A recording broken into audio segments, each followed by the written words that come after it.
Okay, YouTubers, today we're going to show you how to install a gas line and install a gas log system in a wood-burning fireplace. This fireplace and chimney were installed when the home was built in 1960, and we're converting it to natural gas just because of creosote dangers and that sort of thing.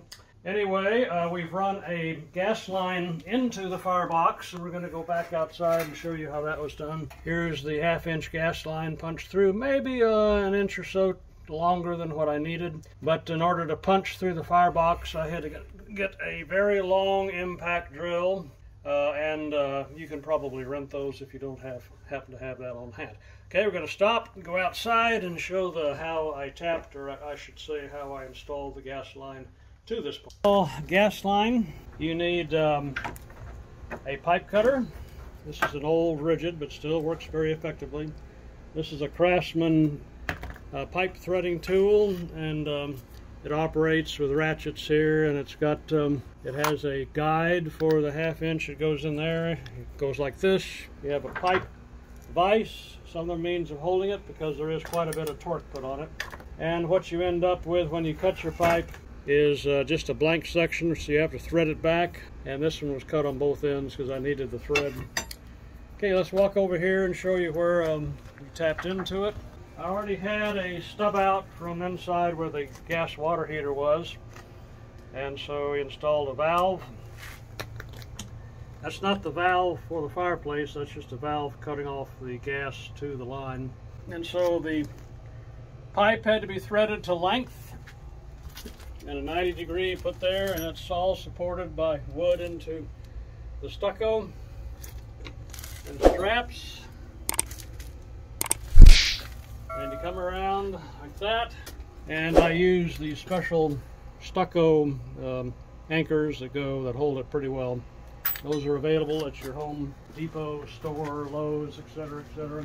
Go over here, I've got supports on either side. This is the actual valve that comes with the kit, and it has a direction arrow, shows the flow of gas, which is actually on the underside. So that's threaded into the pipe, out of the valve into the firebox, which you saw earlier.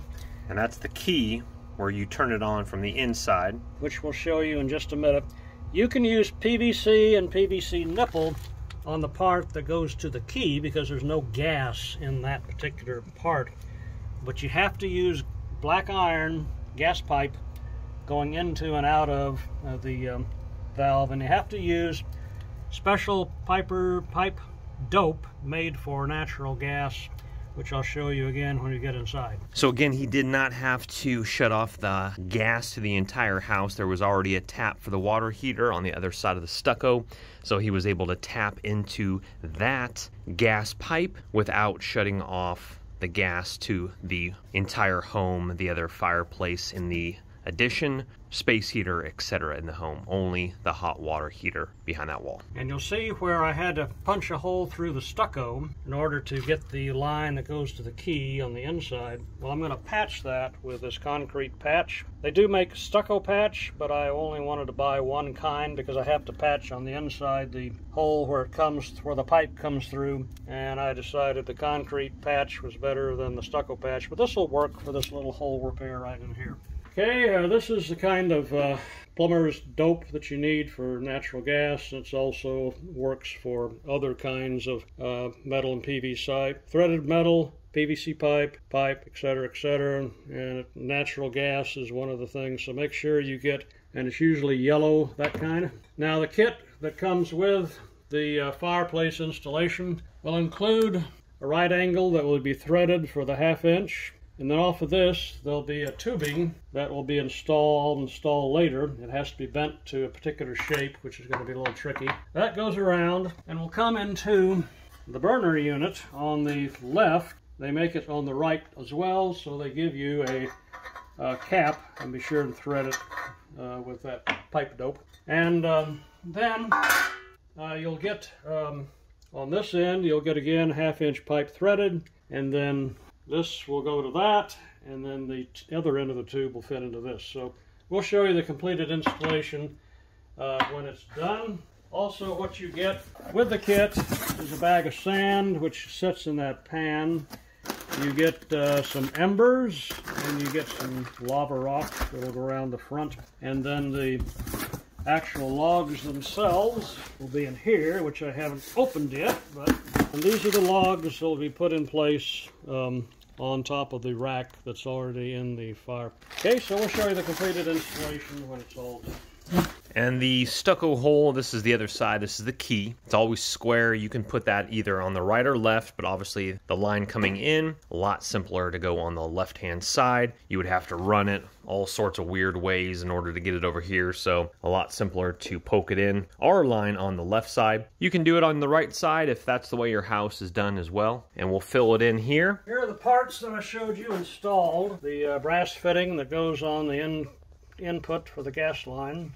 The fire, fire pan. It has a cap on the other end because I'm coming in from the left. And then this is the two parts that go together. These are flared fittings, so you do not need the plumber's dope. This was a straight part, and it's intended to be bent very carefully. That's aluminum, so do not crimp it as you bend it. You have to do it very carefully and very slowly, a little bit at a time. But now it's ready to put sand in this pan, put embers around it, and lava rock around the whole thing. So we'll show you that when everything's complete and installed.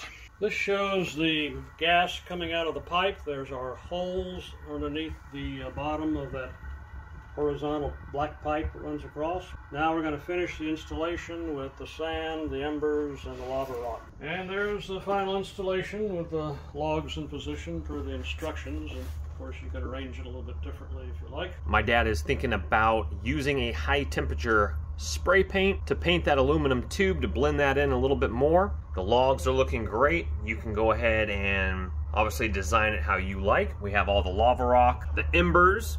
So the lava rock, embers, crate we have already seen. We have the honeycomb in the back, and then the logs here. And so we're looking absolutely fantastic. We'll try to link some of this below in the description box. We probably won't be able to link everything. There's just kind of too many parts. But hopefully you just go ahead and get your notepad out, and this will be a summary of the installation. Obviously, we still need to patch up the other side of that and the other side of this here. But in all, including pipe, now if you have to rent tools, this will add on a little bit extra fee. That will occur a little bit more cost, but we already had the tools. And so it was around $500 for all the parts, including the gas lines, the putty, everything needed for this job, including obviously this here. Now, if someone was to install this, this would easily be, my guess, over $1,000 bucks, $1,200 bucks, including parts and labor. Okay guys, well thank you so much for watching. Hit that thumbs up button if you wouldn't mind. It helps the channel. Thank you for watching and stay tuned. Also subscribe to the channel and check out the channel. We got a lot of DIYs here on this channel. My pops and I have done many projects, so take a look at the channel. Hit that thumbs up button on the way out and check out the description box below once again for these parts. Take care for now. We'll see you on the next video. Don't let the party stop, guys. Hit one of these videos, continue to watch, and we'll see you soon.